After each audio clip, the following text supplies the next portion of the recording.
Votée puis promulguée sans tambour ni trompette, la loi fixant les conditions et la procédure sur l'embauche et qui abroge toute disposition antérieure contraire comporte des avancées significatives, notamment la réglementation du travail intérimaire, mais d'autres clauses à l'avantage des travailleurs. Aujourd'hui, c'est possible. Vous pouvez travailler pour deux entreprises, avoir deux contrats de travail différents. Si vous pouvez le faire, vous accompagnez le juge dans ses prises de décision.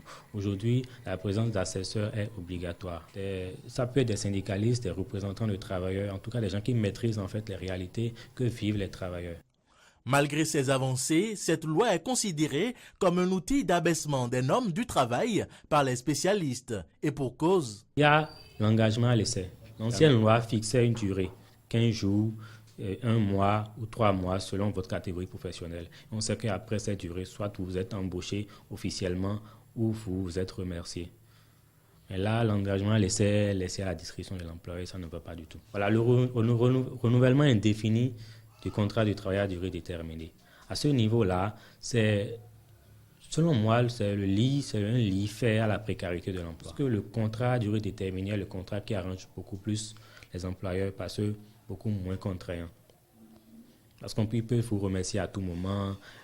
À l'instar de la réparation en cas de licenciement abusif qui est plafonné à 9 mois de salaire, les autres conditions de rupture de contrat ne sont guère reluisantes. L'employeur qui veut licencier en arguant de la situation économique. Dans cette loi, l'article 25 dit que lorsque le travailleur s'y oppose, la rupture du contrat lui est imputée. Vous prenez l'article 29. L'article 29 dit qu'en cas d'inobservation de la procédure de licenciement, la juridiction compétente, c'est-à-dire le tribunal du travail, accorde au travailleur une indemnité ne pouvant excéder 2 mois de salaire brut.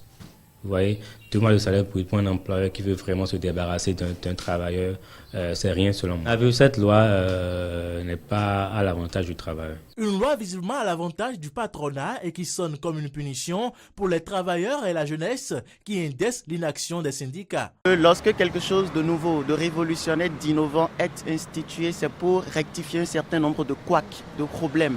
Mais à la lecture de cette nouvelle loi sur le travail qu'on appelle la loi sur l'embauche, ce n'est pas ce qu'on constate, c'est plutôt le contraire.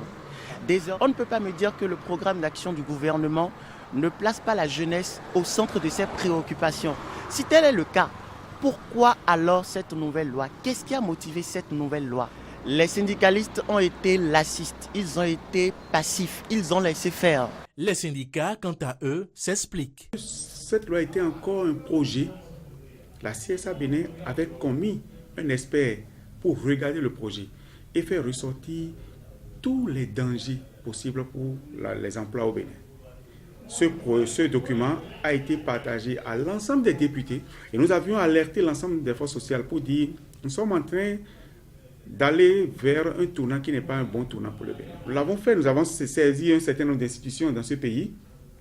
Malheureusement, vous savez, lorsque l'action syndicale n'est pas classique, grève, cri, on pense que les syndicats n'ont rien fait. Donc voilà ce qui a été fait. Pour ces syndicats qui ont cru en la promesse du gouvernement de la rupture de surseoir à donner le visa à cette loi et d'asseoir des pourparlers, cette promulgation sonne comme une trahison à laquelle ils s'apprêtent à donner une réponse. Mais nous allons nous concerter et nous allons, n'est-ce pas, nous préparer, n'est-ce pas, à donner une réponse à ce pouvoir qui montre qu'il est venu pour régler les problèmes des patrons. Nous allons nous mettre dans la bagarre parce que ce qui est mis dedans, dans cette loi, il précarise l'emploi. Les travailleurs sont donc invités par les syndicats à une synergie d'action dans les prochains jours en vue d'obtenir l'élaboration de cette loi fixant les conditions et la procédure sur l'embauche.